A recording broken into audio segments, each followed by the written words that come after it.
Hello everybody, it seems like I messed up at the very beginning of our stream, so I'm going to be cutting it later on because there was a little bit of a glitch on YouTube and I couldn't start. Then I panicked and showed you the thank you for attending screen. Regardless, welcome guys. Today it's another episode of You Send Me Your Renders and I'm going to be talking too much smack about it. This time we did a little bit of a twist on the project. I think that we're going to be able to gain a bit more out of this endeavor because obviously everybody wants to get a little bit of an option or a little bit of a chance to actually ask questions. And that is why right now in our Google form that we sent you guys, we also added a little bit of an extra. So that extra really isn't that extra. It just means that you can additionally ask a question about your image and essentially go through the process as you would be sending this for actual feedback, not only as some sort of a regular viewing. You know the drill. You can still send something in even during our webinar. I cannot promise that we're going to have time to watch everything, but I'm going to try to go over it. So now you can ask us a few questions if you want to. But I think we're going to be talking about the most important element of this whole endeavor, which is really your renders. So right now our May group is closed and we just launched it. So if you want to join the next one, please make sure to visit our website, VizAcademy Go UK, and find a spot for a 15 of July. So if you want to join us, make sure to do that.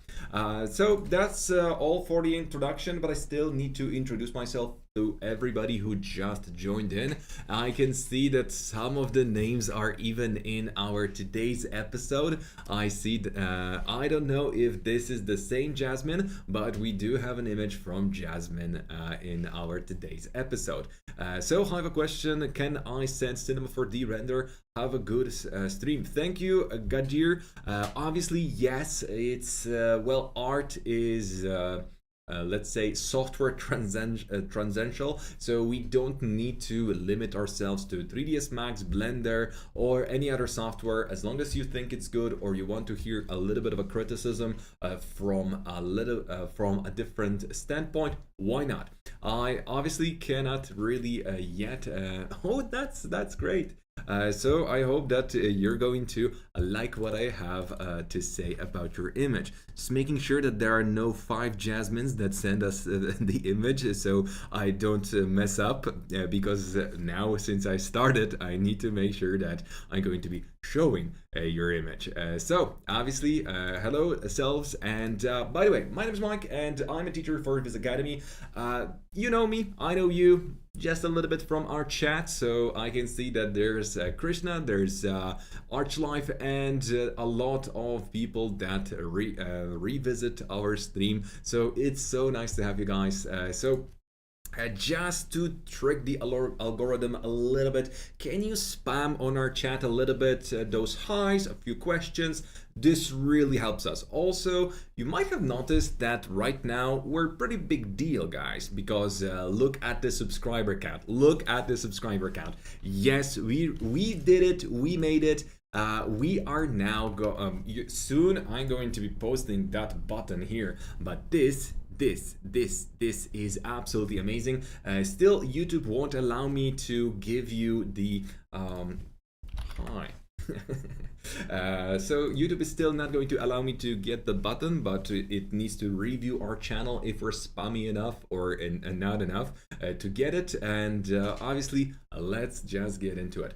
Hello everyone, looking forward to seeing everyone's wonderful renders. So am I. As you can see, our today's webinar is pretty much works that you sent us the last time, and I'm going to be reposting your work on as our extras next time. So this time, because we posted the webinar quite late, I'm going to be honest, we didn't get, as per usual, 200 or 300 images. So the number is a little bit smaller. So that's on me. But next time I'm going to be posting the submission period way earlier, so everybody's going to be able to send whatever their heart desires. We did get a little bit of those weird images with really bonkers names, but honestly not that bad. So let's start with reviewing. So what I really want to show you, talk about today, is your images, my opinion about them, and obviously we're going to be trying to improve them. That is why I would also like to host our next episode in approximately a month. So if you think that you could improve something and resend it, I would really love to see that, especially if you could just post a comparison before after. So we're going to have a bit of a follow-up. This is going to make those episodes more interesting and more engaging for you guys, because for example, now Ace actually ECE sent us, sorry, I will be butchering your names, but I sincerely try to do them justice. Oh, but look at that! There's Jasmine image. Okay, that's one of the first images that I planned. So first thing first, let's take a look at it and let's give a sincere opinion on the shot. I must say that I've got a little bit of, let's say, Saudi vibe around here, because there's a lot of things that would, for me, suggest that, but I might be mistaken. So let's call it Arabic vibe to some extent. But what I think you should work on, especially since you've asked about it, lighting and textures. So the lighting is actually perfect. I wouldn't be necessarily changing anything about that, but what I would be possibly working on is indeed the textures. First of all, this object is so close to the camera. How dare you put such low quality image as your texture? I know it's hard to find textures, but if you would, for example, find a texture and then refine it in Photoshop with just a little bit of blurring, this would be absolutely amazing. Also, the quality is just too low. We don't want to see the pixels. We want to make sure that it's nice and sharp, just like this. This is phenomenal, just great. And the quality of this one object just destroys your image quite a lot. All the props, high quality, high quality. I actually have this model from 3D Sky. Pretty amazing, pretty amazing. For a layman, this is impossible to really tell whether this is a photo or not. The moment that kind of the element that blues the effect is this tree trunk. First of all, it's overscaled. Let's say that it's one of those sequoia trees from America. It's huge, right? But again, the texture quality, and texture repetition is really the problem in here. I would suggest you to try out the advanced wood in 3ds Max. So how does it work? Well, it's quite simple, to be honest, and it's not that demanding. So let's just try to go for 64. Hello, I'm from Nigeria. Nice to hear that. So how are you guys? By the way, guys, if you have any questions, please keep them coming. Hi, Mike. Did my image got selected or not? I need to check if we have it or not, because chances are that we didn't even get it. So yep, we've got it, and I will be talking about it. So you're in a clear, I see. So okay. Let's go ahead and talk a little bit more. This is one of the late submissions, even later than my post. So what I want you to think about is using the advanced wood to your advantage. So our model doesn't need to be necessarily that advanced, because it's just a big chunk of wood. So let's add a little bit of noise to it. Let's say 15 by 15. So the noise is going to be nice. Okay, this looks absolutely fantastic. Already got the vibe that I wanted to. Oh my god, it's difficult to me, Mike, to reaction to my Mike. I wish you can speak Arabic. I wish I could speak Arabic. I just recently had a little bit of a conversation with a lot of people um, from the Emirates, and I must say, lovely people, and I kind of got intrigued by their culture, so I want to learn more. So basics. Then we're going to go to our general and advanced wood. So diffuse color is diffuse, roughness is roughness, surprise, surprise, bump is bump. So why do we add all of those? Because it's going to be an absolute banger here. So in our viewport, we're going to see that this map acts a little bit weird. So we need to check if we can do something about it, because in normal circumstances, this map is going to be projected as a procedural map. So let's see how it behaves in, let's say, rendering environment. First of all, let's make sure to convert this object to editable poly so I don't mess it up by mistake. Also, for funsies, reset X form, because you never know. In this case, I'm just trying to be absolutely super safe when dealing with 3ds Max during the live streams, because yeah, things can happen. And finally, we're going to be adding one of my favorite HDRIs to start our interactive. So as you can see, our advanced wood gives us an amazing effect. First of all, the texture quality is just absolutely out of this world. This is one of those textures that I want you to start using, not because I say so, but well, it's awesome. It's really something that it's a game changer. One of those things that once you start using it, you kind of start thinking, why didn't I use it earlier? You can see that even the wood breaks on the seams. So for example, if we would be working with something like that, absolutely 100% a level up for an object like this. Go easy on bump and don't use as strong roughness maps, because this is just a little bit too much. You can see that the light struggles to get out of those crevices.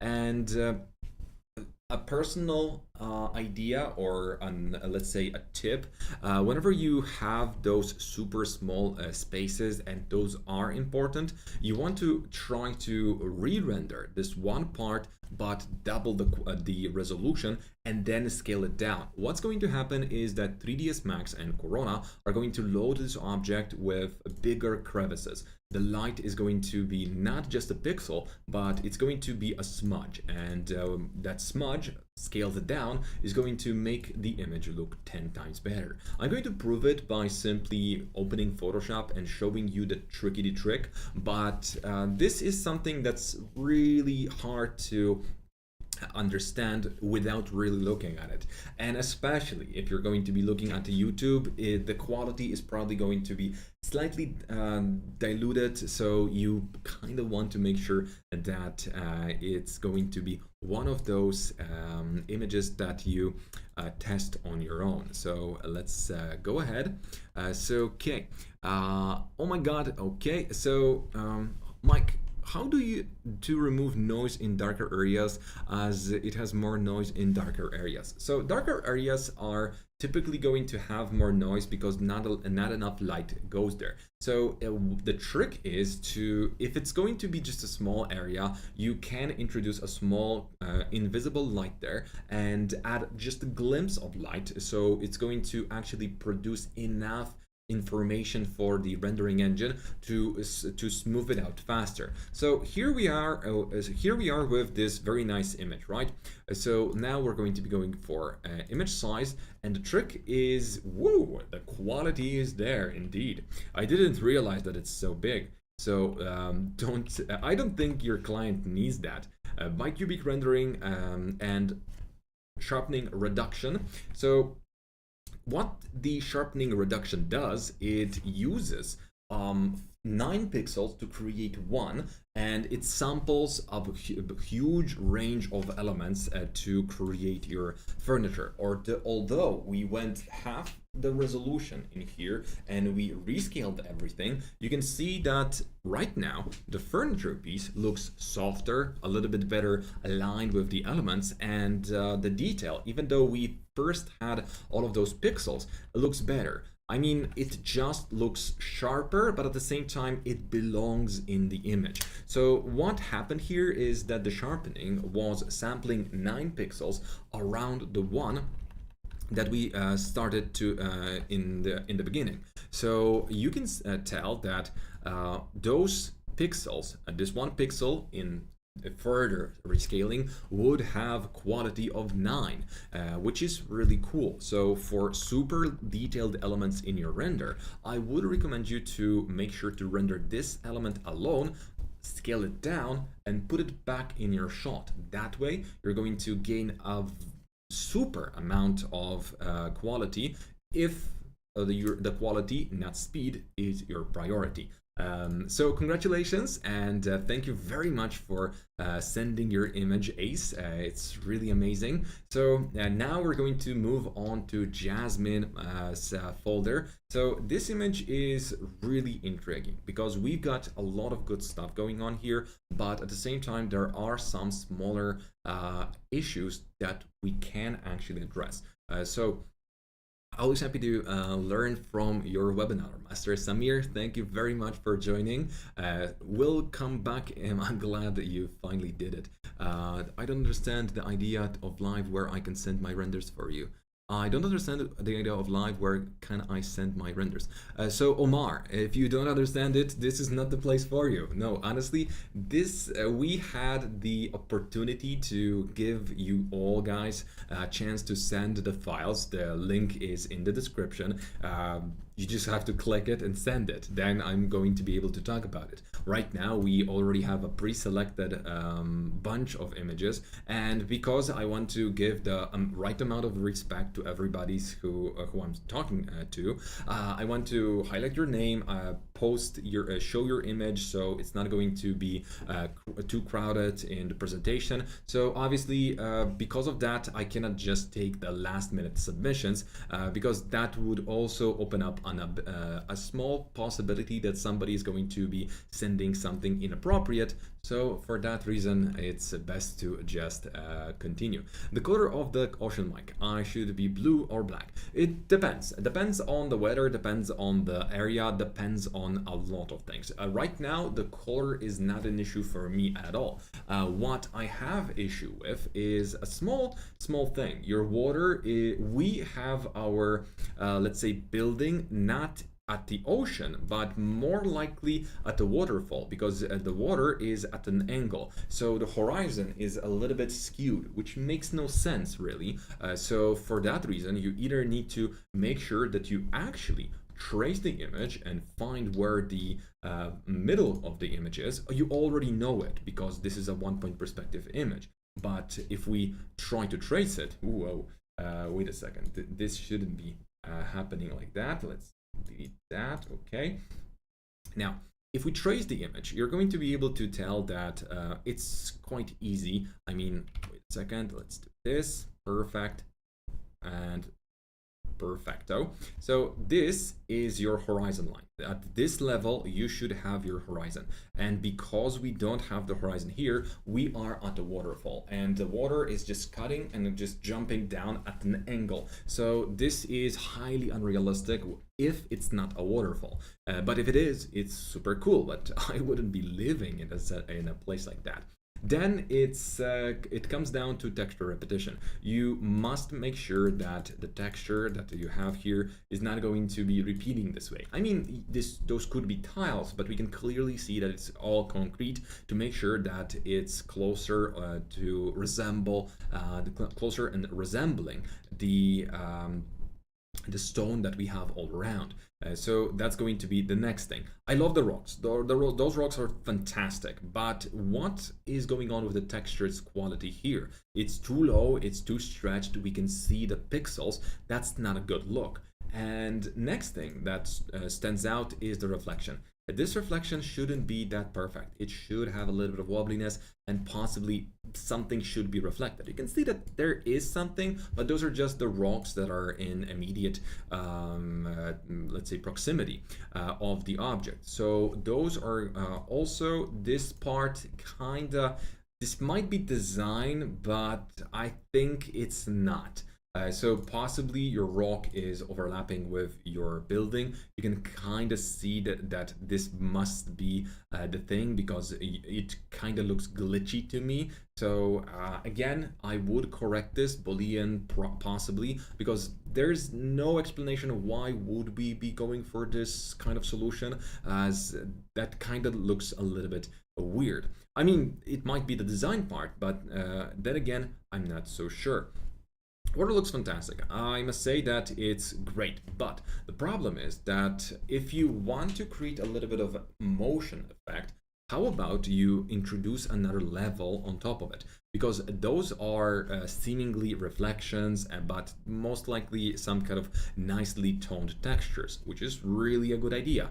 But how about we add a little bit of foam displacement and just a little bit of a splash here and there, because this water suggests that there's a lot happening in here. This is fantastic. The water is just looking fantastic in the further away it is. But then if we zoom in, it's not that great. So in your case, the number one would be texture repetition, reflections. You need to work on those more. You need to add the wobbliness and add a bit of broken reflections. So if we look at some if we look at the most let's say a common trope with skyscrapers, even if you look at one of them, you're going to think, yeah, that's a glass building. But if you actually look at those reflections and try to make sense out of it, you're always going to be able to see that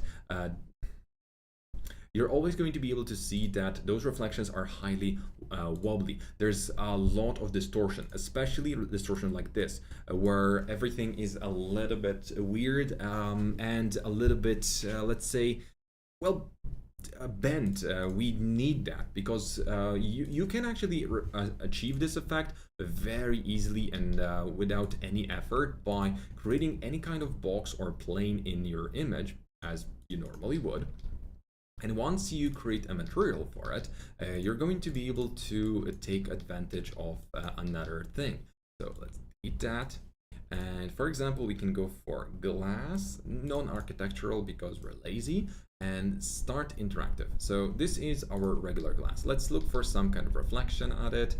So just a good angle to find something. Okay, this is looking fantastic. This is too generic, a little bit too perfect, a little bit too well organized, and we don't like that, right? So because we don't like the perfect organized reflection, all we need to do is add the most basic map, for example, noise to the bump. This already distorts it a lot. Well, a little bit too much for me, so we're going to be lowering the value to something around 0.05. So it's just a little bit of bent, a little bit of that distortion, and the reflection instantly looks more realistic. You can randomize it if you want to, so that is a golden trope for all images like that. So 0.1 here, and you know what, let's go for 2 actually, so you can see that we don't need to necessarily change the size, because what I want in here is a little bit of that extra effect. So I want to stretch the reflection so it really looks more like regular glass. We want this effect to have that distortion on our glass, but at minimum, at absolute minimum, so it's not going to be ridiculous. So again, this is ridiculous, this is too much. Already looks good if you're going to be creating some kind of staircase and you want to have this kind of railing made of glass. Go for the setting that I've shown you. But here, look at this. This is subtle, this is cool, this is good. And thanks to that, those small iterations in your models, in your bumps, you're going to get a little bit more realistic shot. So hello Ahmed, nice to have you. Whenever I install any script in 3ds Max, after closing it once, opening it again deletes the script. How to solve this problem? PUBG, PUBG boy, chicken dinner or something. Anyway, if you want to keep those settings, make sure that 3ds Max actually has the ability to save those settings. So it might be that you don't have the access to new folder. New folder can be found in 3ds Max in the main folder. So please try to look for new folder or a Pharaoh folder. There's a lot of it's going to be related to the language you're using, but English user or UI, and this stores all the data. So if 3ds Max has problems accessing that, you might want to delete this folder. It's going to reset your 3ds Max to default settings, but it's going to still keep the plugins. Also, scripts are often going to be non-nested scripts, so you might want to actually not put them directly into 3ds Max viewport, because that's going to confuse 3ds Max. You might want to actually install those in the proper folder. So for that, you can go to Autodesk 3ds Max, and we've got our script folder. So here, if you put it here and install the appropriate macros, you're going to be able to get the exact values and exact scripts back in the menus. Plus, it's not going to actually hurt if you save your workflow, your workplace once you're done adding the scripts. The reflection looked better than when you add a bump. It does look better, so that's why you should also add it in your shot, Jasmine. So congratulations, this is a very nice image. I like it. It's looking good. We could go a little bit easier on the sharpness here, but I treat this as a design. Next time, try to add just a glimpse of chamfer, so it's going to be a little bit more lifelike. Lovely rocks, lovely textures. This one not so much, but the rest looks fantastic. So congratulations, and hope that where you can improve your image. Most importantly, remember about the horizon, because that part is an absolutely biggest problem in your entire shot. Then we can go to John's folder, where this is a very peculiar situation, because we also have a nice note from this viewer. Did you ever use plus size scene manager? I mean puzzle. Anyway, no, I didn't use it because I don't feel comfortable throwing a lot of scripts and additional programs at my students. So I try to use 3ds Max as bare bones as possible. So the workflow in 3ds Max is really fantastic, and I don't think it needs more. I mean, you can improve your 3ds Max's performance by adding more scripts to it, but I tend to avoid it due to the fact that there are some, let's say, issues with the software. That each year when 3ds Max is updated, you want to migrate to the newer version, and then your Corona is not ready, your script number 1 is not ready, number 2, number 4, and the other software that you installed is not ready. I try to minimize the amount, and I try to use only the scripts that are at least 2 or 3 years on the market. I know that something is new. I'm going to try it out because, well, why wouldn't you? But I really tend to avoid extra scripts in your in my shot, because that can be really deadly for a project. Okay, so hey Mike, sorry for being late, no worries. Okay, so let's talk about John's image and what he said about the image submitted above. It looks perfect in my eyes, but the client declined it without explanation and only accepted the night dusk scenes that I did for the same project. Please find faults in it and let me know. So first of all, John, I can already tell that you are at least intermediate, but first of all, the birds are overscaled and kind of make no sense. From this far away, we would be in flying birds, we would be seeing a little bit of motion blur. If not, those birds would have a bit of detail. So that strikes me as first. Then it's the trees. Here, it's not really obvious the problem that I'm talking about, but I'm going to be showing you what the problem really is. For example, the flaws here is that you did paint something in Photoshop and forgot to really make more sense out of it. You can see that the brush is really visible in this area, so that's a huge no-no. You can see that here we've got the detail for the birds and they kind of work better than those shadows. This adding birds to your shots is essentially a proof that most likely you're not that experienced. Everybody does it at some point. I did it as well, but over saturating your image with so many objects is a bad idea. Next thing that I would suggest for everybody, whenever you're going to be working with some kind of clients, make sure that if a tree is, let's say, in front of your building, make sure that this tree is going to be either deleted, smaller, or transparent, because the main thing, those are beautiful trees. We can keep those, but this one, not so much. We need to move it away because it takes away the attention from our object. Our object should be in the center, and since it's not, it's going to pretty much be part of the background. What are we looking at? So my idea here is, if we can locate an object that we are supposed to be looking at, this would be the tree. Why? Because it's not obscured by any other object. While if we are going to treat those two guys, these two people as our subject, one is obscured by the tree, so this doesn't work. If we have this tree, it's behind that branch, so it doesn't work.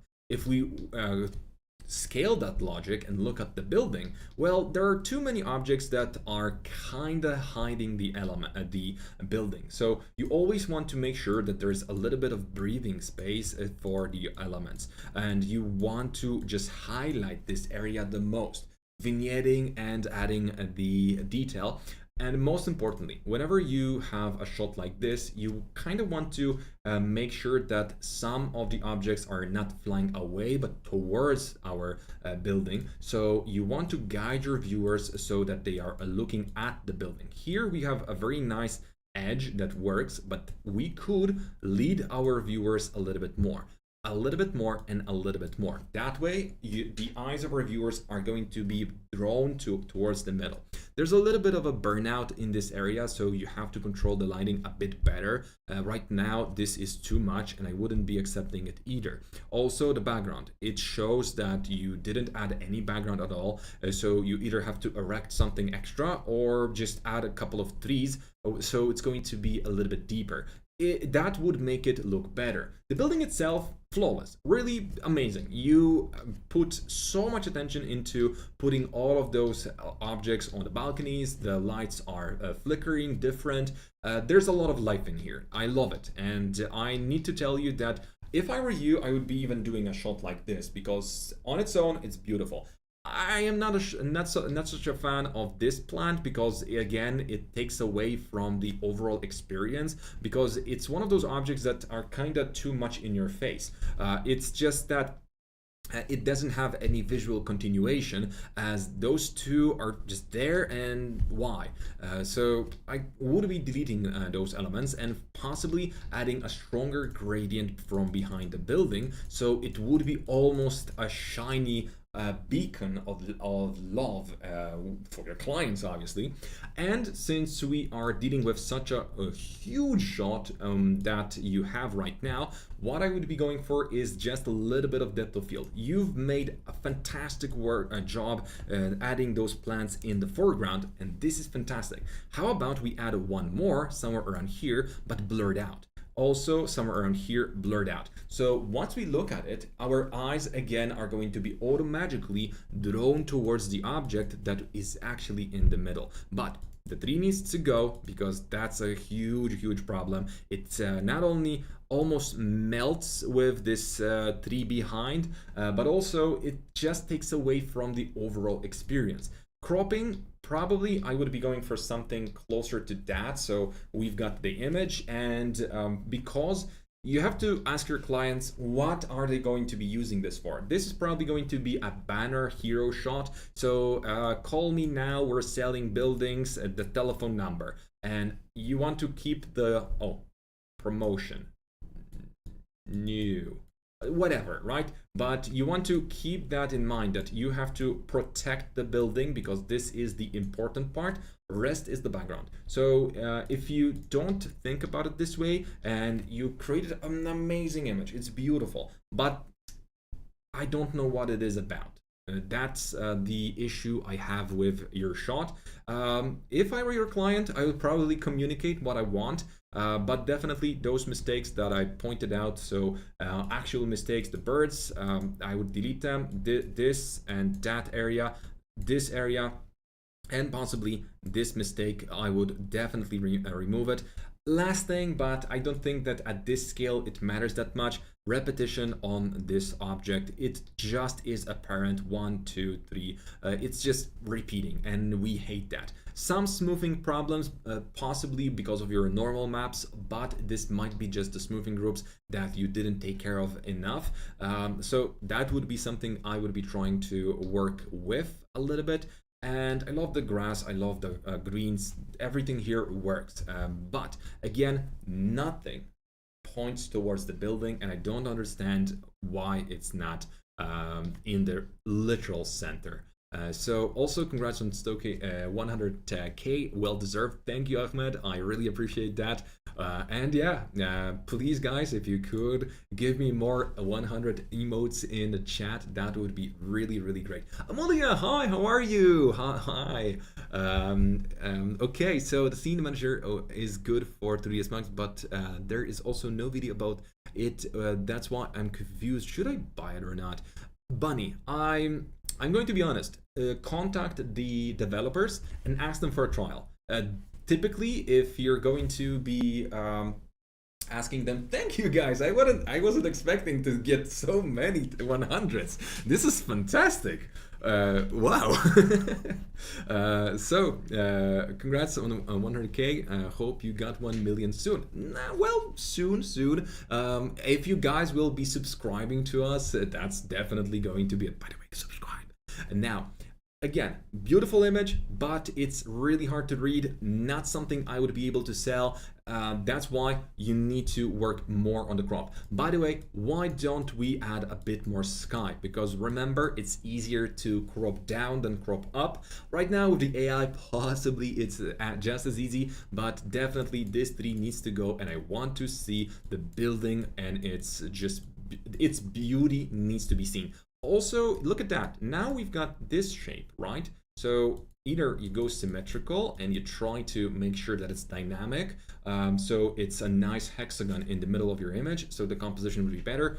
But, you know, this is just my opinion. Love you from India. Thank you, Jack. That's really amazing. So now let's move on to the next shot. Obaid. So this is one of those images that I would say is hits quite close to home. I'm going to try to quickly find a project that I did a couple of years ago. I am now allowed to show it. Not so sexy, I would say, after a few years, but I'm still really glad that I did it, because this was a huge challenge for me and I extremely enjoyed the process. So this was a beach bar in Bulgaria, but from what I can see, oh my god, I see, okay, I need the newer version. Oh my god. So the problem is that I don't have it right now, but I hoped that I did. So once again, I'm going to just look through the drive. 1 second, guys, because this, I thought that I'm prepared. So once again, no. Yeah. So give me a moment. We're going to try to find it, and if I won't be able to get it, we're going to just move on and pretend that I didn't say a word, because yes.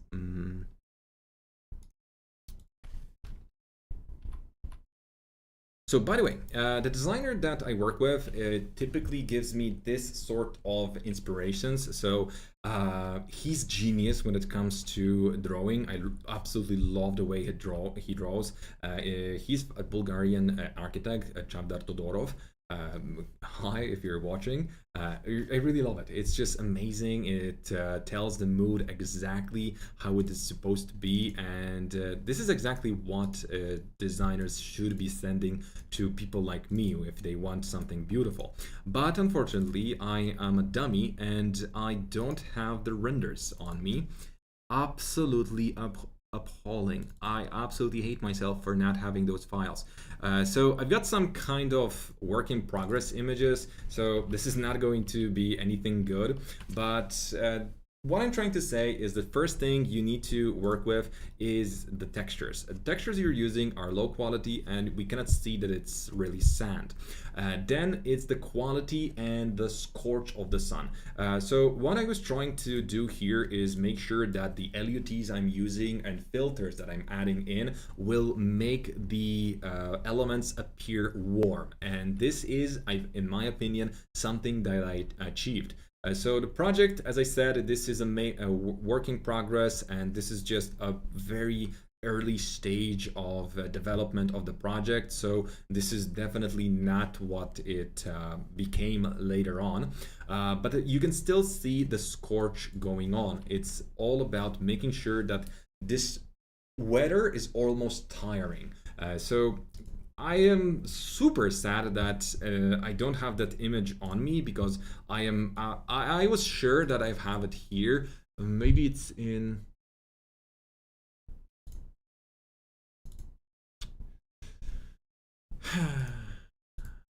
So sorry guys, so sorry for wasting your time on that. So we're going to continue, but regardless, let's analyze your image, because that is going to be a little bit better. So next live feedback webinar, yes, this is a live feedback, but next one is going to be in a month. So buckle up, we're going to have episode 5. Mike, what do you think about stable diffusion in post-production? That is a question that I want to answer with another image that we're going to be jumping towards in a second. First is a texture. This is, let's say that the color is up to you to decide, because the sand is different on all the beaches. So let's say that that's the first thing. Then it's the horizon. We have nothing. We don't have any depth in here. We don't feel like we're anywhere. We might be on an island, but if we are, add a bit of sky or something, so it's going to suggest that there's a lot of depth out there. Right now, this looks a little bit like a video game.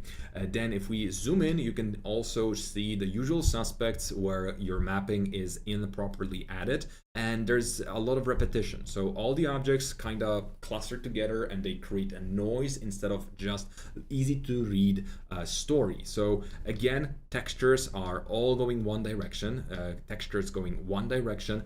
This is oversaturated and we don't have actual bloom.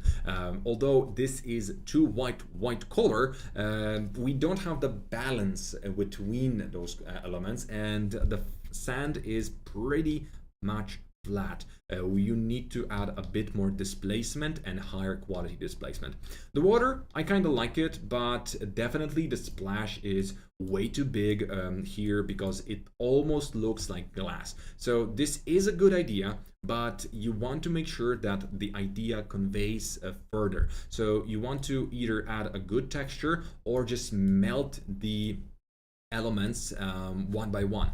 Also, if it's water, you've probably seen a seashore. This area would be soft. There would be some water washing on the shore, and this area would be flat. This is really important, because if you don't do that and you leave everything like this, we're just transitioning one texture into the ocean without any color difference and any kind of texture difference, it is going to look a little bit bad, because right now it looks like we're having a little bit of a that the water is just trying to wash everything away like it's a tsunami because of the big splashes. So that would be it. First of all, oversaturation, no real sky. You could work on that a little bit more.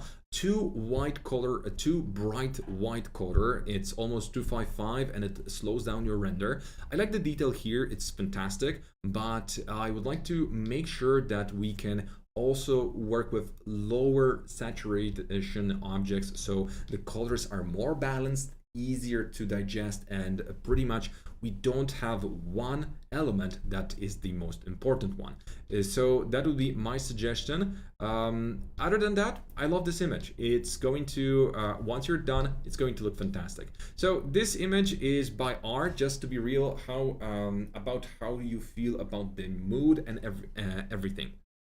No need to sugarcoat or something. I won't be sugarcoating anything, but the problem with your image is not that apparent. I mean, the mood is nice, but for a weather like this, I would probably go for slightly blurred sun. Like the sun is just getting out from behind the clouds, so size 2 on sun would be a good idea. Some of the elements are just oversaturated, over brightened, and that pretty much brings out the worst out of your geometry, because we don't appreciate the geometry and look at individual elements. This almost looks like a Mario block if you're going to be starting in world 1-1. So next thing that I really don't like in this image is the plants. Your plants are low quality and you should be looking for a better direction here. So definitely this is not only the come on. Why is it okay? The repetition part is really apparent, and that's a little bit annoying. You can see that there's a lot of repetition. You need to make sure to work with more rotation, more scaling, and more randomization. I recommend you to watch our webinar about hey, how are you, Max? So by the way, guys, I see that VizAcademy DE is in the chat. That's Max. That's my colleague. We just met in Milano. Great guy, guys. So if you want to, you can also visit his channels to say hello once he's going to be online at any point. If you speak German, obviously. But hi, it's really nice to see you. Can you show us your best render you ever did according to you? Rapid, I wasn't prepared for that question, but I can find something for you for the next webinar. So I just don't have any renders on me, as I am on my office computer. So hello, Mike, how are you? Hey there, let's subscribe to him too. Please do, please do. Hello sir, I watch all your web videos and I want to and I learn a lot from them. Thank you very much, Shivam. That's absolutely amazing. So again, the repetition is the most problematic element. You can also see repetition in the texture, no randomization of any sort in here. I don't think you even have any scatter in here, so that would also increase the quality of your shot.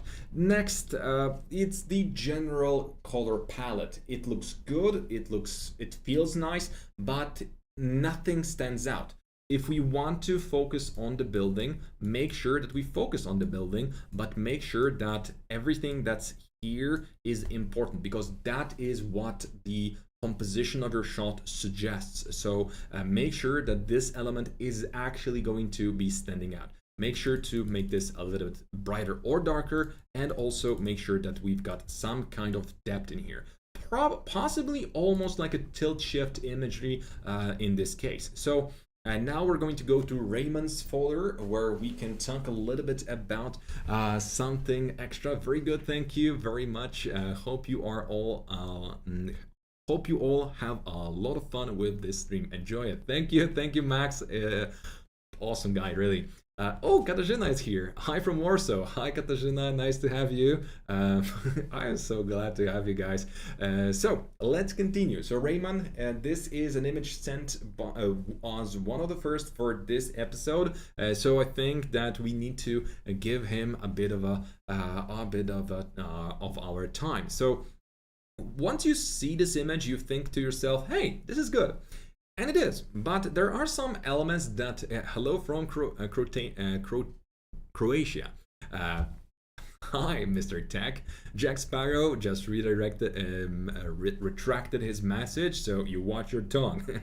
Love you guys, love you guys. This is so nice. Okay, so let's talk about what we really see here. So fantastic work with textures. I absolutely love the fact that we got such a nice randomization, but then you dropped the ball because although you did randomize it, you also randomized it too much. You can see that you've actually used a plank texture, and that is why some of those beams are actually cut in half. This is not something we would be doing in normal life. So that immediately is standing out. Next thing is possibly your floor generator on the ceiling is upside down. So instead of showing us the planks this way, the planks on the ceiling are pretty much going to be that way. So this part here is open. So allow me to demonstrate what I'm talking about, because for anybody who doesn't use floor generator at the moment, this doesn't make sense.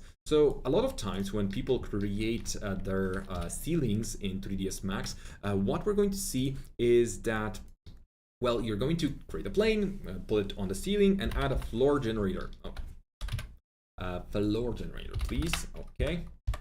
So now let's make sure that the size is correct. And okay, so this is it. And now you can see that, well, you cannot see it really, but what's happening here is that we're gathering reflections in those small areas, and this kind of looks upside down to me. So what you need to do is possibly check if you could either rotate your object, if it's just a plane, or if it's not that simple, you can add normal as a modifier, put it below the floor generator, and flip the normals, because flipping the normals is going to move the floor generator to the opposite side without the any need of rotating anything, as the normals are going to be flipped.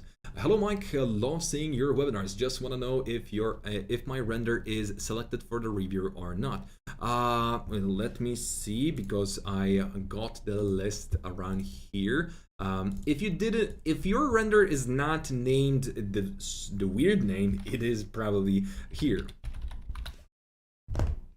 No, we're sorry for that, but since you asked, this is the image that you've sent us. So just to show it and highlight, this is very similar to a different image that was randomly selected. So I'm going to just show it, so you know that we are not lying, that we're receiving your images, but I'm going to talk about images that I've already prepared. So Rashid Agarwal, thank you for sending your image. But the real question here wasn't about the ceiling and the small issues that we're facing here with the possible problems with floor generator, because not only the light seems to be poking through those holes in here, but also there's one huge element that I dislike, and this is actually the question. First of all, the metal needs the same treatment as the glass. It needs the wobbliness, way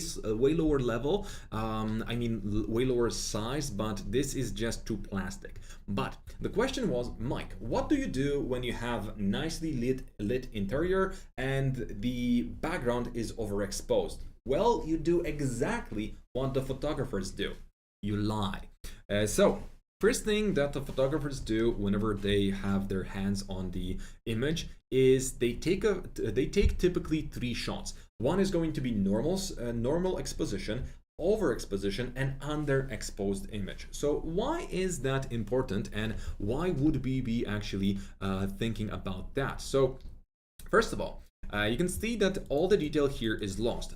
possible solution is to add a stronger bloom and glare, so it's going to look exactly as it would in normal life, but then we're going to have a bit bad image because most of the magazines are not going to allow that. So what do we see in typical shots that are created by photographers? Okay.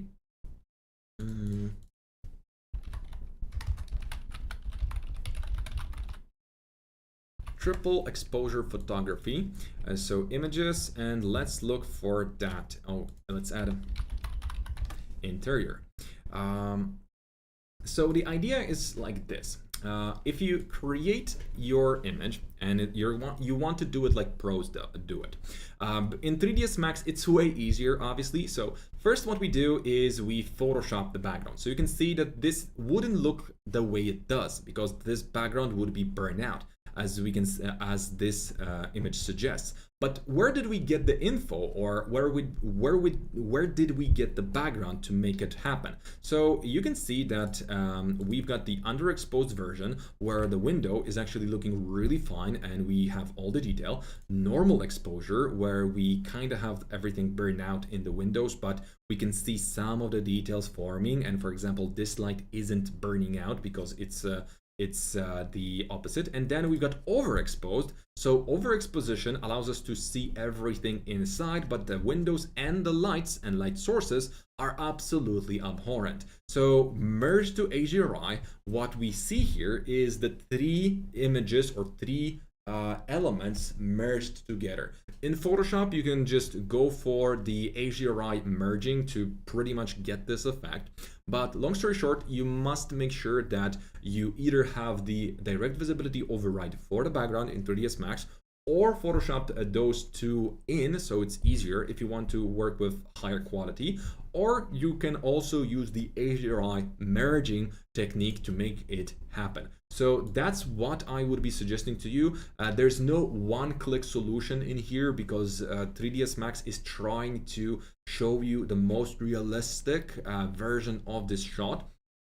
Possibly you could make this possible by adding additional glass that's going to be darkening, pretty much taking away the exposure from this shot, but also it's not going to be limiting the light that passes through. So this is a trick that we could work with, but that's going to slow down your rendering, or it's going to give you some speckles in the shot. So that's not going to be the best idea.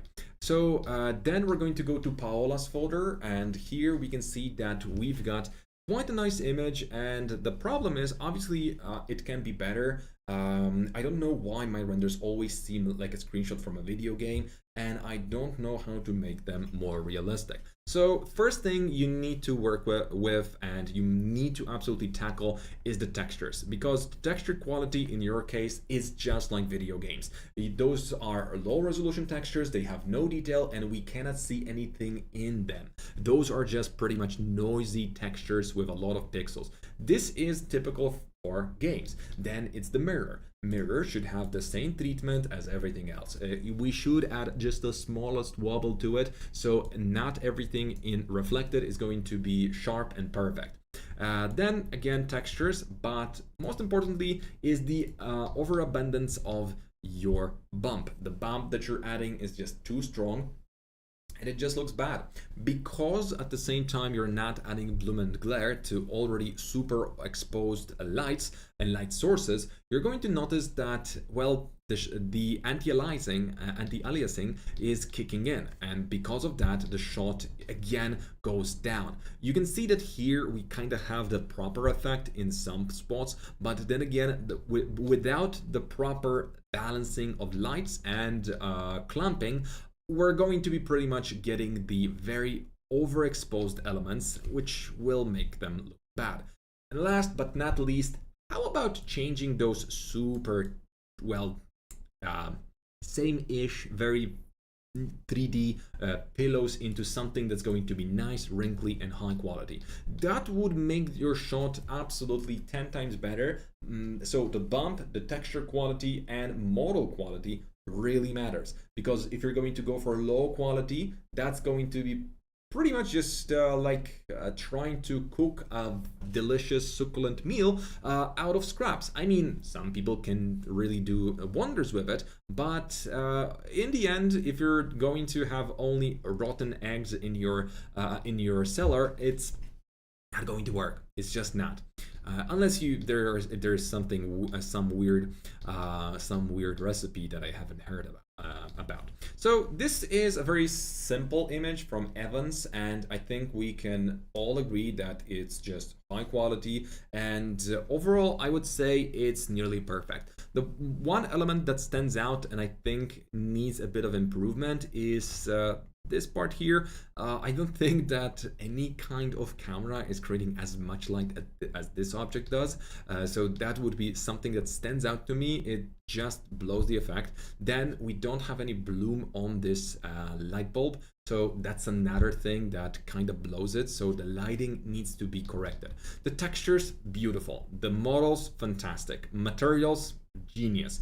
But then we come down to the ground and the story ends. I mean, it's still nice, it looks good, but the quality and resolution plus repetition make this look fake.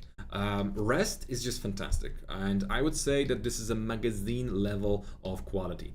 Something that I think we should all look at and appreciate a little bit is something from Omar, our student. Sorry, this is not Omar's work.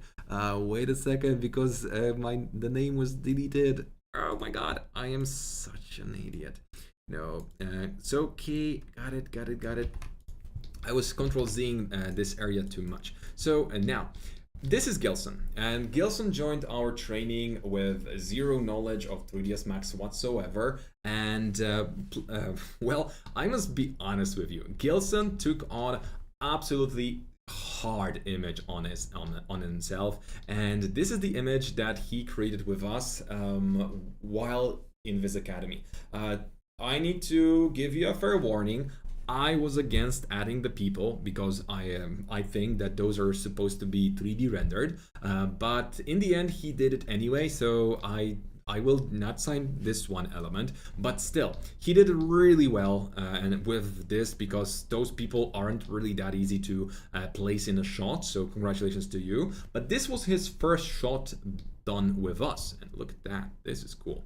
So now, look at this image. This was the second image that he created, and that is quality. Look at that. Absolutely beautiful subsurface scattering on this marble. That is just beautiful. We've got so much detail, quality, everything that an image needs to be printed is here. So congratulations, this is just beautiful. I just wanted to show it to you to pretty much show off. So that'll be pretty much it. So now we've got another image from a long fan of our channel. So this is by Asim. So Asim, thank you very much for sending this image and staying with us for so long. Thank you for reviewing my render. It was the one. It was the first one. Oh my God, you were. So Lara Croft, I guess. Congratulations. So nice that we found it. So I love your seeing your webinars. Just want to know if my render is selected. So okay, congrats on 100, sir. I have sent you an image. Can you tell me how is it made, please, sir? If it's selected, we will. It seems my image won't get in this webinar. I just sent it 20 minutes ago. Cheers, Lurie. We can just after we're done, I can give you guys a extra 3 minutes to just show the images and just well, highlight those that didn't get into the episode, but because I don't want you to feel left out, so we're going to try to see how many did we receive, and maybe we're going to be able to show them. Okay, Asim, so honestly I think this is beautiful, and there's not a lot to be discussed here, because first of all, texture quality, fantastic. I would kill anybody who would create tiles in my house like this. I would absolutely go rampage because try cleaning that. This is impossible. People pay money not to have this kind of cracks. Please don't do it ever. If you're working with floor generator, make sure that the crevices, cracks are super subtle, not something like that, because this is not a good look. Regardless, perfect. Absolutely amazing quality textures and I love it, although this image definitely needs way longer rendering time because you're using possibly some kind of weird glass, that's what I wanted to say, that produces a lot of noise in this shot, and because of that we're getting a lot of fireflies. Next thing is the green. This green is so UFO that NASA contacted us. So what I really want to tell you is you need to balance out the greens and add a better texture here. This is just unrealistic and just doesn't fly. Next thing is you're using 100% black color for black objects. Sometimes it's good, but you want to limit yourself to something around 50 in black because you're going to be making up for that with a lot of contrast and additional saturation in your objects. And what ideally we're looking for is this kind of gradient, just like here. So the quality of the image got a little bit reduced due to the compression. You can see that there are green dots that are the result of compression, possibly. But you can see that what we are really going for is always seeing a little bit of gradients in black and white objects, because without it, it's going to be weird. A little bit of wobbliness here wouldn't hurt, and it would make your shot more interesting and more intriguing. So that, I think, is just high quality, perfect. Design-wise, not my problem, but really, those two elements that I would go for is, first of all, try using... What's going on? I hate this software. I'm going to try to delete it later. So anyway, what I'm trying to say is that if you're going for this, try using ray switch material to make sure that the light passes through without any obstacles, because this is causing a lot of fireflies in this area and overall in your image. So it's going to need way longer render time, and we're going to see glimpses of those pixels here and there. Then it's about the color. Kinda need to fix that because it's unrealistically green. I mean almost blue. And then it's the reflection. This one is a very recurring theme. At the bump, make sure to look at 10 photos of large mirrors. Photos of large mirrors. And make sure to catch a glimpse of what they all have in common. There's always going to be a little bit of that extra. Green color looks nice here. I mean, it might look nice, but this color is not natural, and this is something that stands out. Technically speaking, it's going to stand out to a point where it focuses so much of your attention that you cannot really make the claim that it fits this image. It just stands out too much because if we shift this green slightly toward the blue, towards the yellow, it's no longer going to be standing out, and it's now no longer going to be a huge green beacon. So let's add, okay, image mode, RGB. Now let's go hue. Thank you. Let's grab that, and here we can just, okay, this is the wrong color. Go for greens, just greens.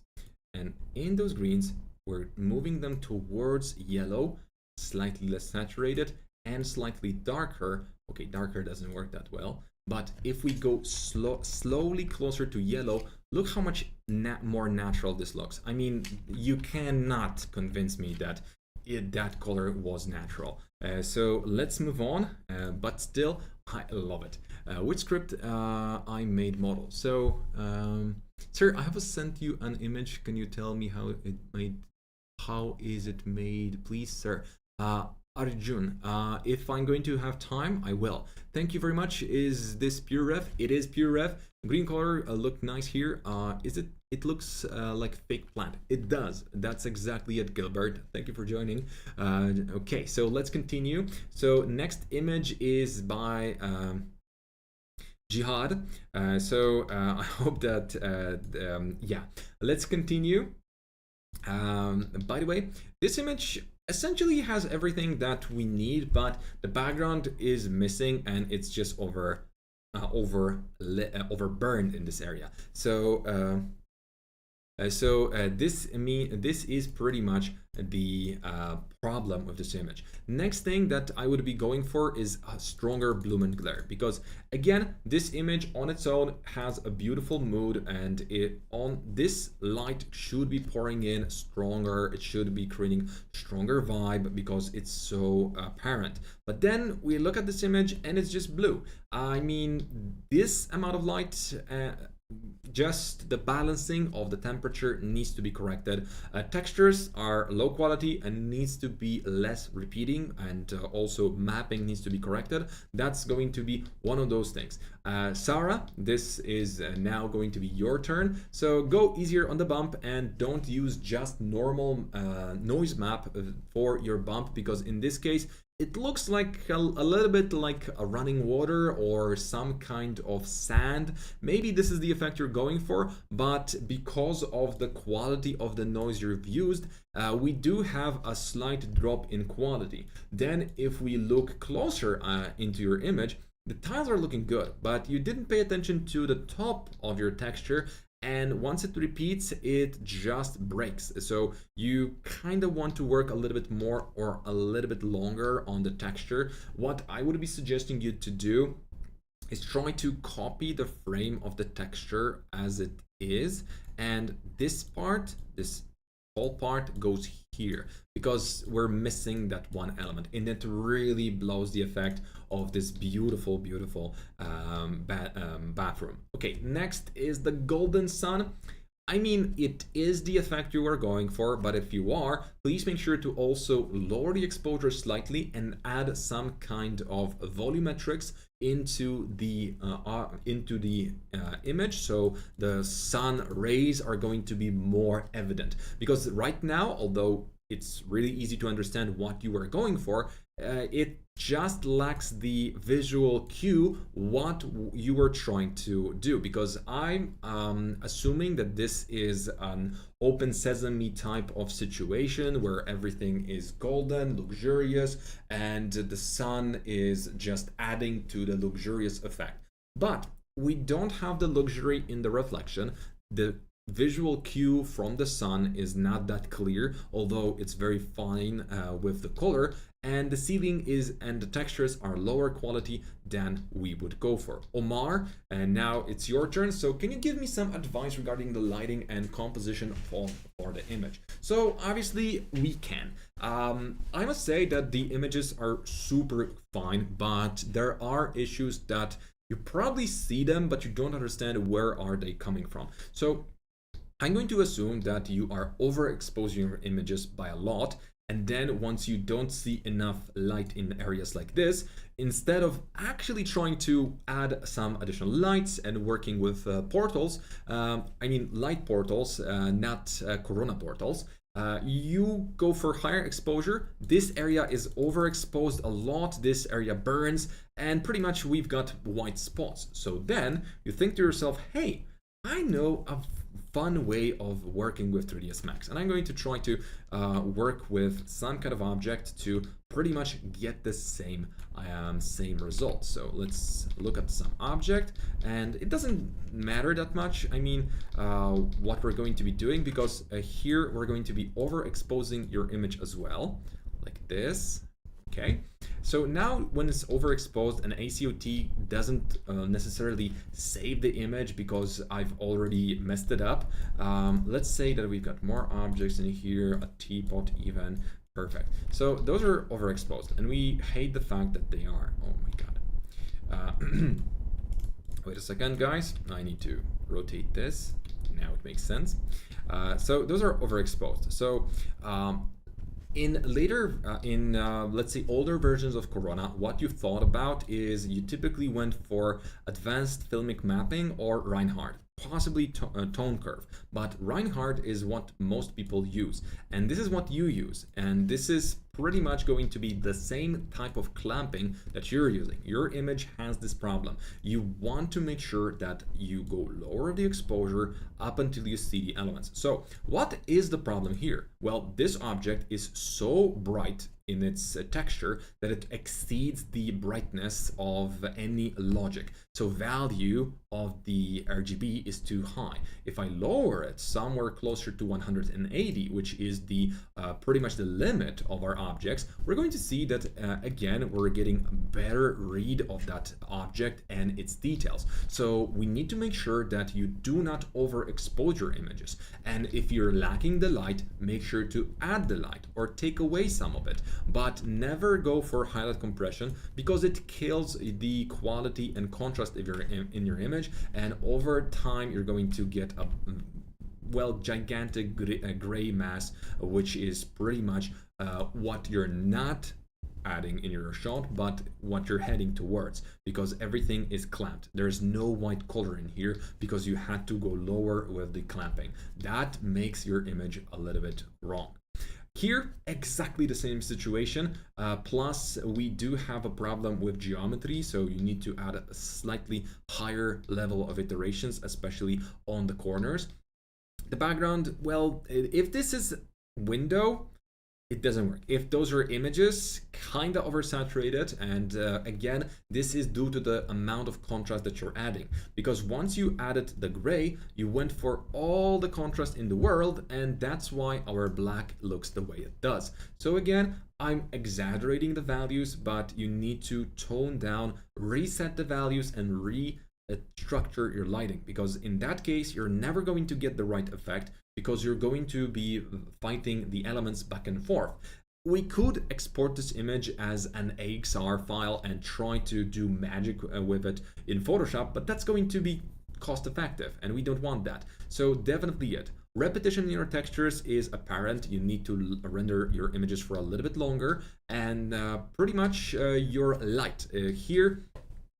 Because you've added corona lights in all of the light bulbs, there's an excessive amount of noise. You can see that all of those fireflies are due to the fact that your small lights are either touching or very brightly shining inside of glass, which is in not the correct way of doing things. So what I would do if I were you, I would pull out all of those corona lights, make sure to make them ignore those glass objects, add a fake light inside, so it's only going to be shining and adding the effect that you're looking for, so the shiny reflective effect, and then the fake light will be outside shining instead with the ability to ignore what's the glass objects.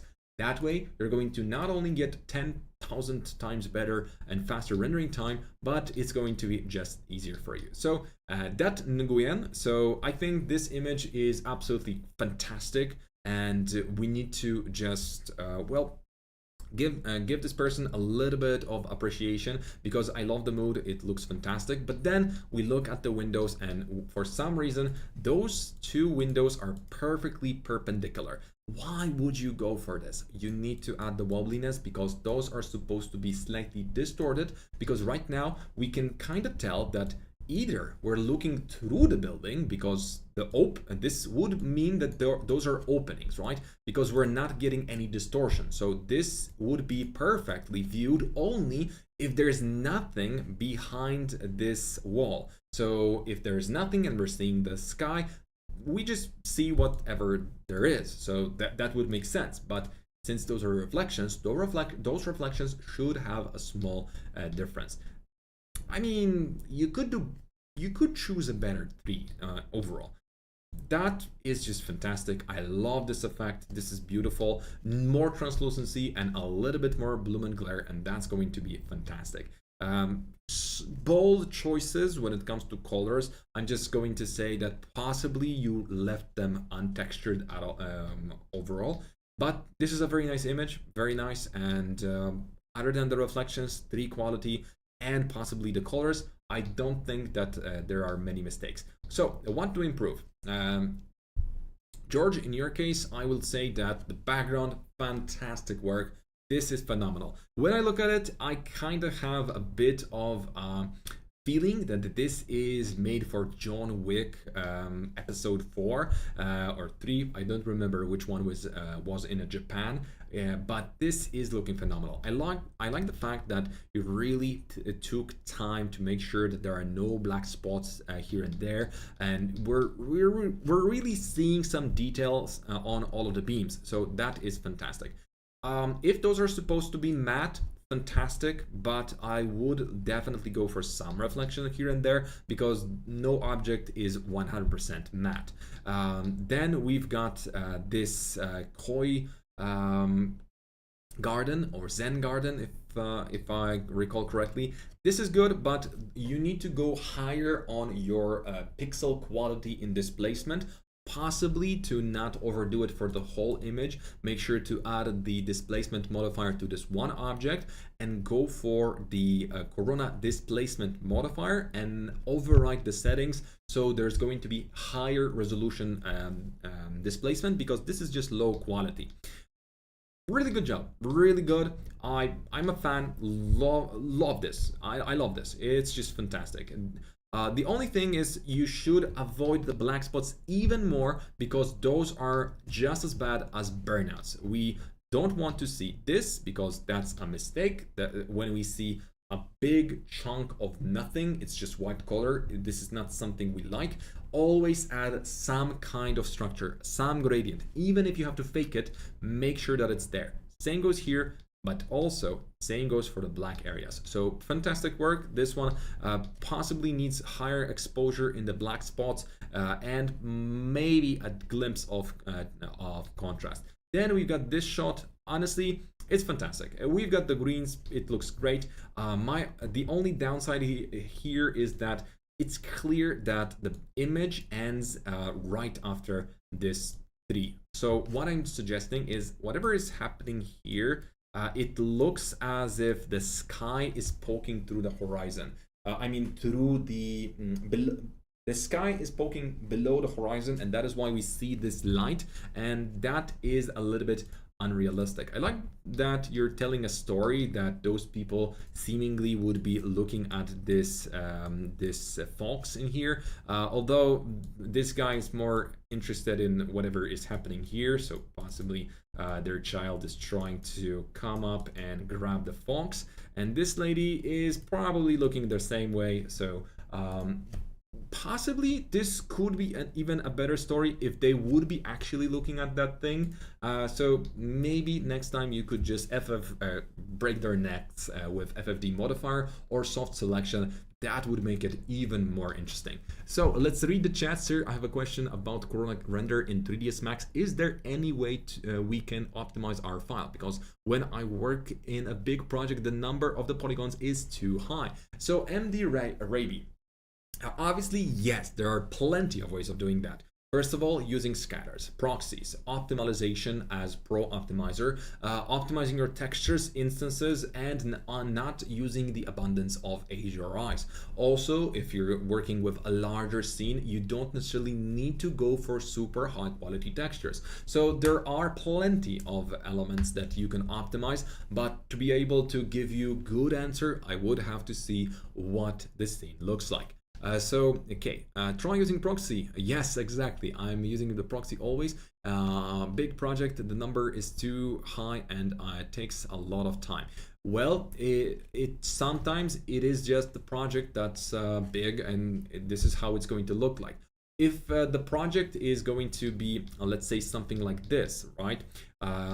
Possibly it's even bigger. You want to keep in mind that proxies are fantastic, but you can also use pro optimization to just simply lower the quality of the object because it's so far away that it's not going to be really something important. So right put, in your case, there's not a lot to improve, honestly, because this image on its own is looking fine, but we need some kind of background. You need to be more consistent with your mapping, as the elements kind of lose their quality once you don't pay attention to it. I don't feel like this doorway or those doors makes any sense, because they will be leading outside, because this is what this suggests, as we have no background here. The abundance of denoising is a little bit much. Then we've got our textures. The textures are definitely a little bit overscaled. You can kind of sense that you are trying to keep them consistent, but the size of all of the textures is just inconsistent. Then the same problem. Zero black absorbs the color, and you didn't even take time to replug the textures. You absolutely must do it, because those objects do lack textures, and that is why they're black. So you need to fix it. Then oversaturated, low quality texture, and no reflection at all on marble. That is something that I wouldn't let you get away with.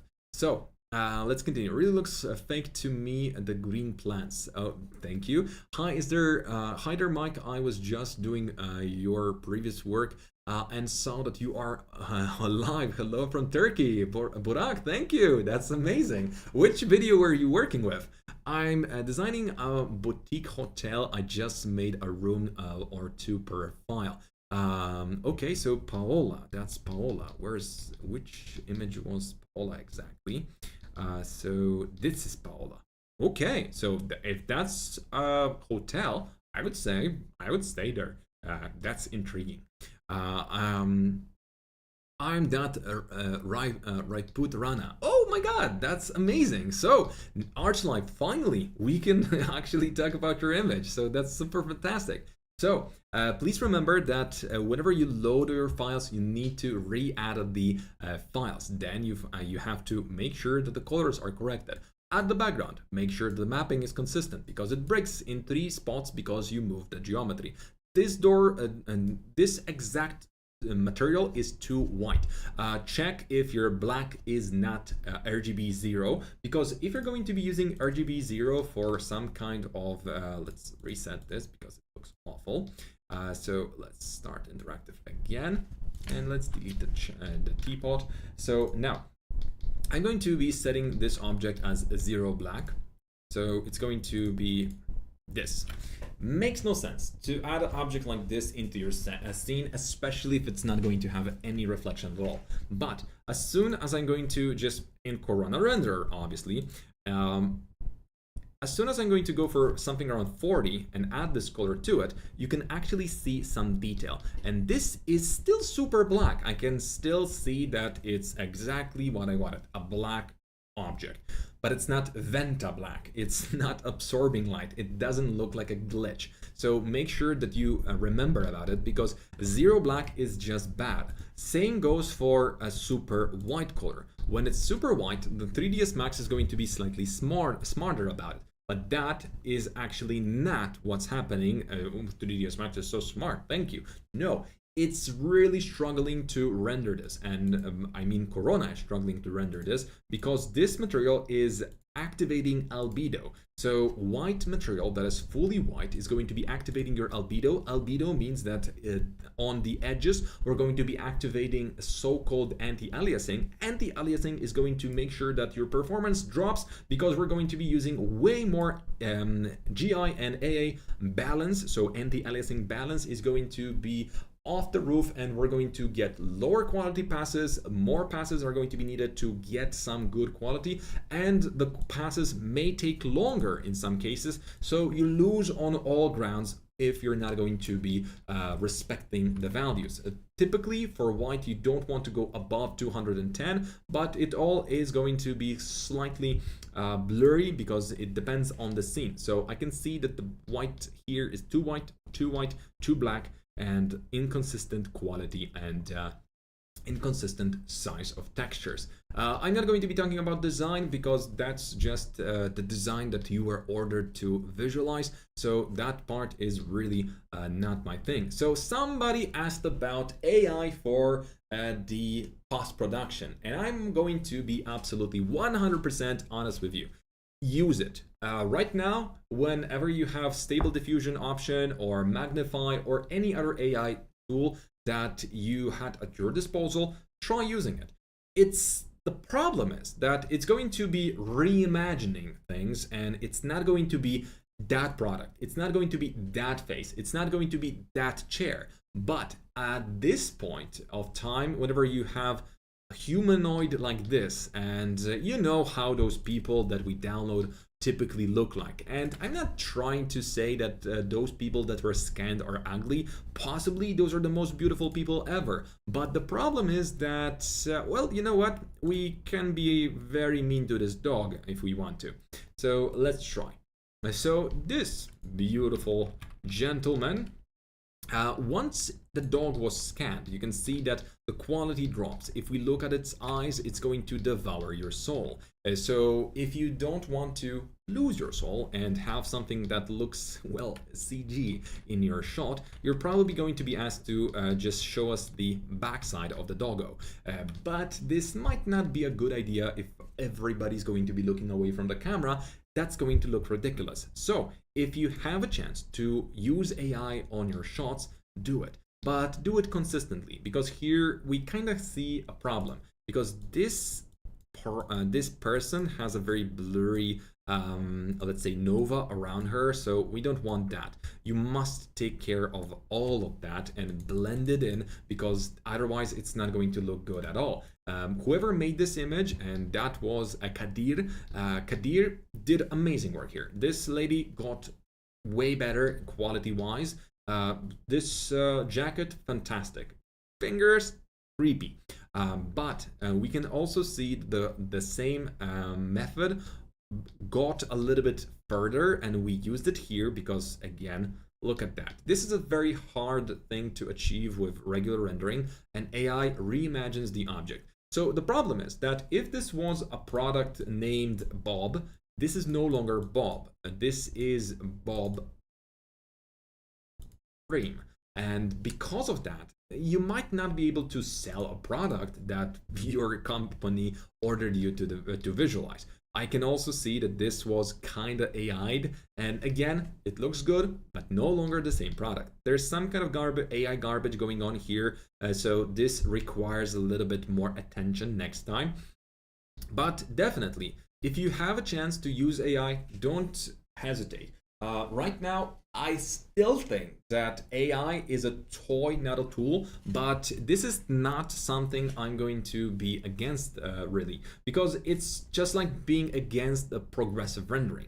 Some people, when the progressive rendering came out, some people said, "Hey, our jobs are over." Blah blah blah blah. Suddenly, I am still here.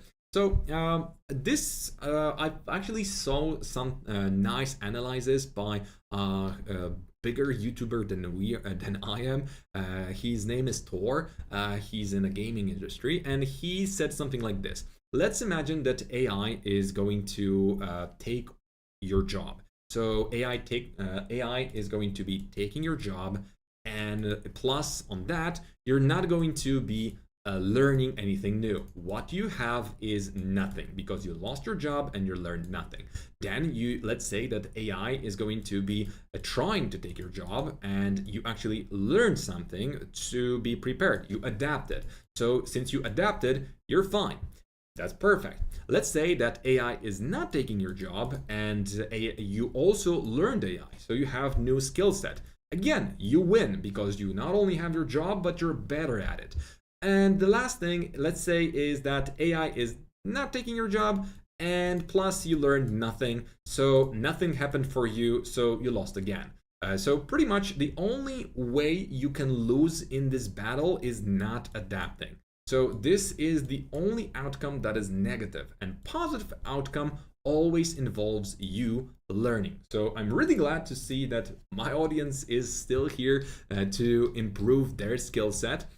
So guys, I think we went through all of these submissions, and I wanted to add yet one extra shot, which I think is just a little bit extraordinary for the shots that we receive. So Jaswant, congratulations to you. The image looks good. We kind of need something, a reason why this zombie-like person stopped here. The car lights are a little bit weird, honestly creepy, but it's a nice, cool image, very mood building, and I would basically, if I were you, I would be proud of myself and I would be probably adding this as my wallpaper on my phone. So the rest of the images, unfortunately, we don't have enough time to talk about them. So I want to super apologize to you guys because your images are super fantastic, and I absolutely need to give you, let's say, a little bit of recognition. So we've got Stefan's image, which speaks for itself. Honestly, there's not a lot to be improved. Definitely a little bit higher resolution displacement would do, but that's it. This image pretty much needs a better background and higher quality textures. Overall model is low quality, plus again super flat reflections, so it's going to be a problem. So in this case, this image belongs to Rana. Okay, then we've got image by Winson. So Winson, congratulations on creating an image that's absolutely fantastic. I would love to see some motion blur in this area, or possibly depth of field. Both would give a little bit of lifelike feeling to the shot. Motion blur here looks fantastic. Again, I love the detail. You really made this a depth of field, motion blur effect. Same here. Congratulations. That's actually very rare to see and super good. But our reflections are empty. There's nothing in them, so you have to add something. We need a glimpse of some sky. This is beautiful, but I believe that you're oversaturating the image and there are too many elements that we are looking at the same time. We should be focusing on one side of the elevation. Remember that whenever you show some kind of building, you want to make sure that it's super easy for us to understand what we're looking at. So first of all, this should be either brighter or darker, but we should have super easy transition, and this should be a stronger cutout. This shouldn't be almost like a cutout, and because of all of those lines here, we kind of have those elements melting, and it's hard to tell if it's rounded up or not. So I would probably try to reposition my light so this part would be either darker or just absolutely move the light around this object. Then we've got Katarzyna's folder, so those images come together, if I recall correctly. Yes, so Katarzyna, those are fantastic, and I'm going to try to point out only one element, a little bit too dark. I would love to see more exposure and more reflections in your shot, because that is the one element that I think your shot is missing. It's a little bit grim compared to the greens, compared to, for example, here, they are a little bit too dark-ish. I mean, they're still fantastic. The water, fantastic. I love it. I kinda dig it. But the problem is that it's dark and kind of grim. So please make sure to make this a happier picture, and to just make it happier, we can take it to Photoshop for a couple of seconds. No, thank you. And let's just take this here, and we're going to be just going for a camera raw filter. And first thing we can do for your image, Katarzyna, is go for light, exposure, and look at that. Instantly looks so much better. This kind of opens us to some of the potential mistakes in the image, but we don't care, because we're going to be still continuing with either lower contrast, which is weird, right?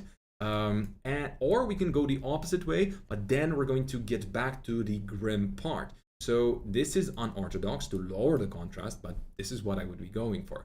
Also, this area is too dark. I want to give that area a little bit of life. So I would probably try to grab that individual spot and maybe add this kind of exposure to just that area, so we see the detail, because there is some detail, but it doesn't have to be necessarily something extraordinary with some kind of hoops and loops. It's just about the gradient. It's just about the showcasing of the elements.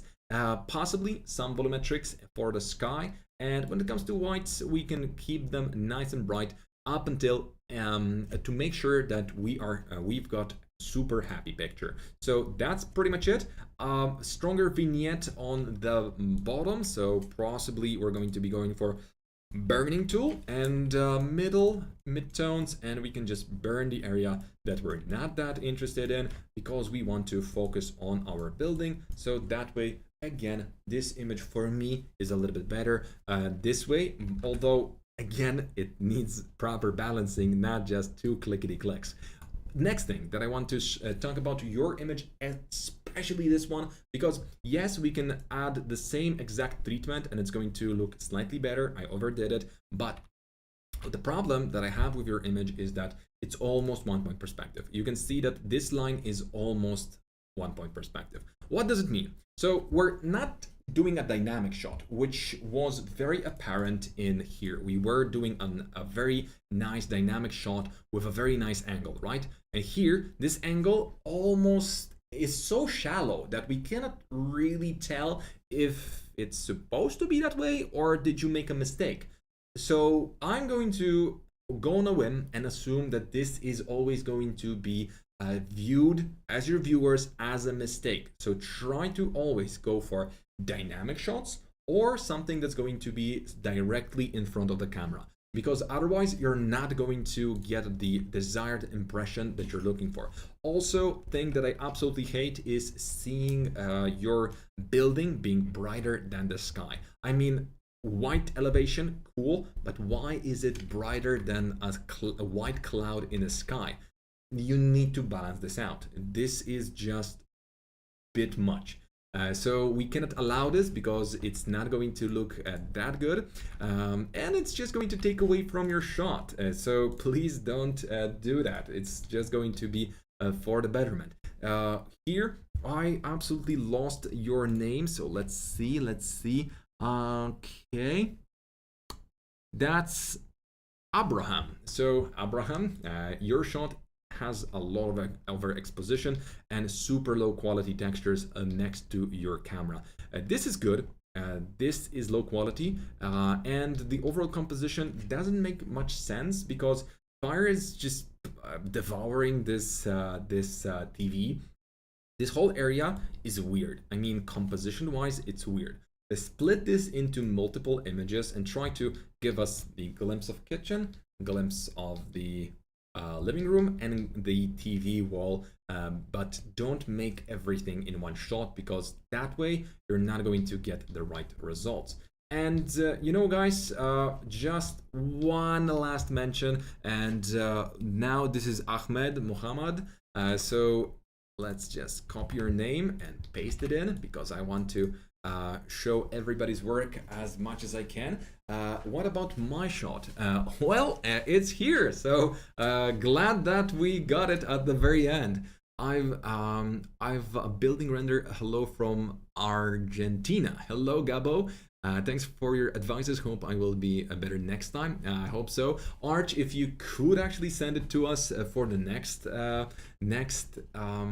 review, I would love it because that way we're going to be able to see if you improved it. I think that the texture ruined my an upscaler and I was used in it. Also for some extra denoiser. What about my shot? Okay, please check mine. My name is Abeb. So. Sorry, we didn't get your image, I guess. Sorry, we didn't get it. So, hey Mike, and next time then, just a few words for mine, please. So wait a second. I think we're running out of time. So I'm just going to go through what I promised, and we're going to try to talk about the image right now. So. The fire, definitely overexposed, too big. It's a very nice picture that you've added in, but it's too strong. It creates too much light. It outshines the lamps. It outshines the sun. Go lower on it. You don't need to be that overexposing it. Make sure to set it to screen setting when you're going to be adding it in Photoshop in post, because that's going to be the best idea. Apart from the fire, I like the mood, but you're hiding too much.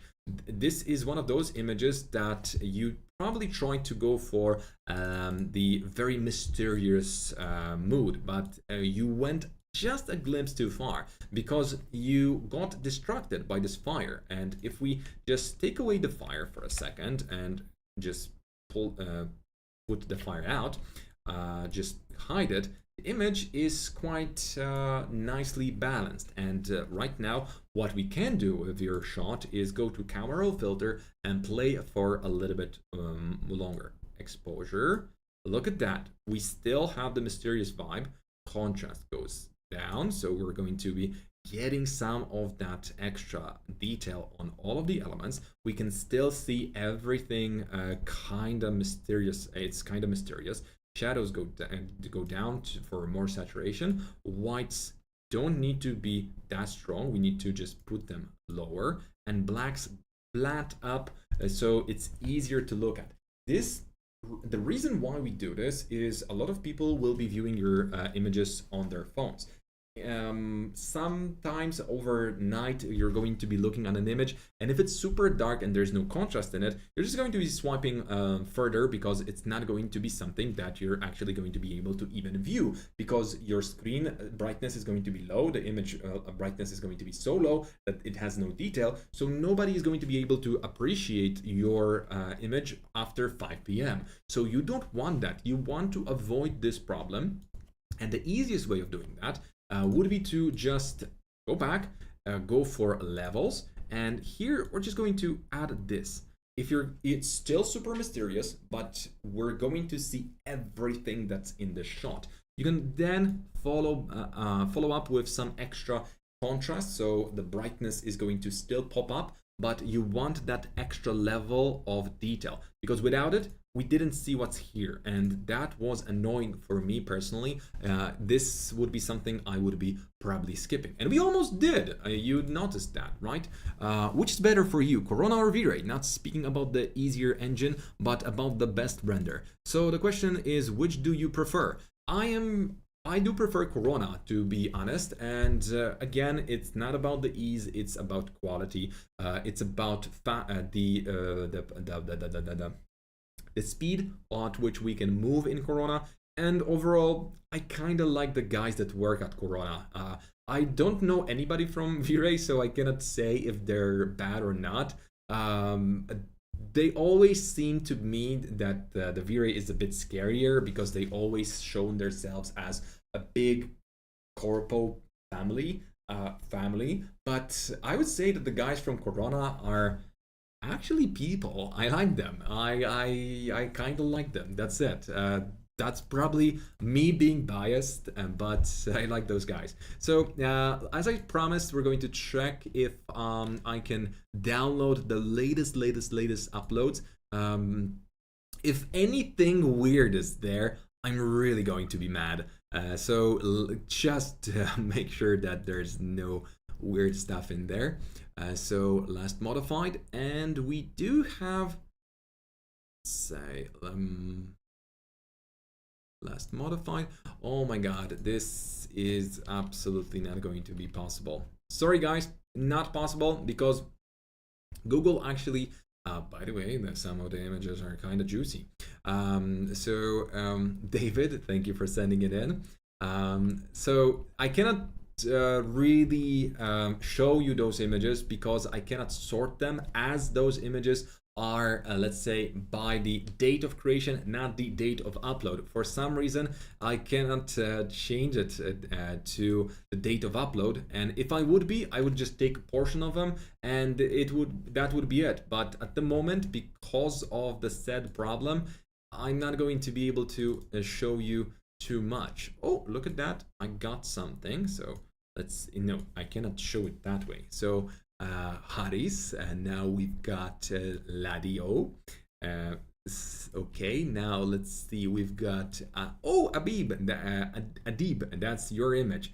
So that's something. And we've got this very nice image. I wish to talk about those, because there's a lot to go through, but I think we're not going to be able to give you enough time, guys. This time I've already made this webinar almost 2 hours long. My send the kitchen. I Cairo, thank you for sending it. Guys, I think we're going to be going to end here, because we went through quite a lot of topics, and this webinar is almost 2 hours long. So what I can ask you for is like this video, make sure to subscribe to our channel because we just reached 100,000 and I kinda am super excited about this. So if you guys could give me another 100 spam in our chat, that would be awesome. I really appreciated that and I kind of want to feel that again. So guys, if you want to join VizAcademy, make sure to go to VizAcademy Co. UK and sign up to our training where we offer 3 webinars a week with me online. So that's, well, possibly a treat. We also have pre-recorded videos that will help you go through the tasks that you're going to be receiving at the end of each webinar. On each webinar, I'm going to be reviewing your work and I go through every single folder that my students sent me so not to skip anybody. On top of everything, we also offer amazing support from our seasoned professionals, Ula, Alexandra, and Javier. Those guys are absolutely amazing, and well, if you will be stuck on any part of our training or you don't understand topic, we're going to be able to either give you advice on how to solve it or even directly connect to your computer and solve it for you. And well, that's pretty much the whole shtick. So if you want to learn how to create beautiful 3D renders, get more feedback, live feedback, and pretty much get your skills to the awesome level that our students show on, for example, our Instagram. By the way, I'm not logged in on this user. So if you want to get to this quality with your renders, well, and get the advice, make sure to visit VizAcademy Co. UK and sign up for the date that suits you. This is it for today. I'm really glad that we had this chance to give you guys a little bit of feedback and also had a bit of conversations. Now, since the webinar is over, I'm just going to try to read the chat for you guys. So we're going to try to go through all of that. Hi sir, please mind Adib. Vera are better in my opinion. But it's time consuming. Yes, the time consuming part is really what I don't like about V-Ray, because before you can be creative, you have to be an engineer in 3D graphics, and this is not a very optimized workflow for anybody who wants to make money, because I want to make money on my art. I want to make money on my commissions. So that means that if you want that, you cannot waste time on figuring out settings. That's stupid. If you're going to be setting your scene for animation, having the ability to tune elements is a good thing. But then again, Corona has all the things, but it's locked behind the system settings. So that's pretty much a win-win scenario for us because we don't need to look at that. Do you use Pixplant software? I'm exploring it right now, so I cannot say I'm using it. I'm exploring it. Well done, everyone. Great job, Tenebis. You're always awesome. By the way, I wish you could send us your work because Tenebis is one of my students and he was, well, to be honest, more than extraordinary. So that would be a real treat to show you guys how Tenebis works in 3D, because again, all the most ambitious projects that he could have found, yeah, he was first to take them. So really, really an awesome person. So thanks, it's amazing as always. Thank you very much, Art Life. Thank you, Mike. Thank you, Ahmed. Thank you very much. That was interesting to receive the external feedback. We can always listen to your for hours. Thank you. We will still to the end. Thank you. I missed the feedback. I hope you are doing well. Well, I am well, and I hope the same time for you. And you're very kind. Leave like, guys. Thank you so much. Very glossiness higher for Corona. For sure, have been working on some pieces and will be loading them for sure. Thank you. That would be awesome. So I'm going to host our next webinar in like 1 day. So it's going to be in a month. So you're going to have way more time to upload something, because this time we only gave you 24 hours. So we didn't have planned as much uploads as usual.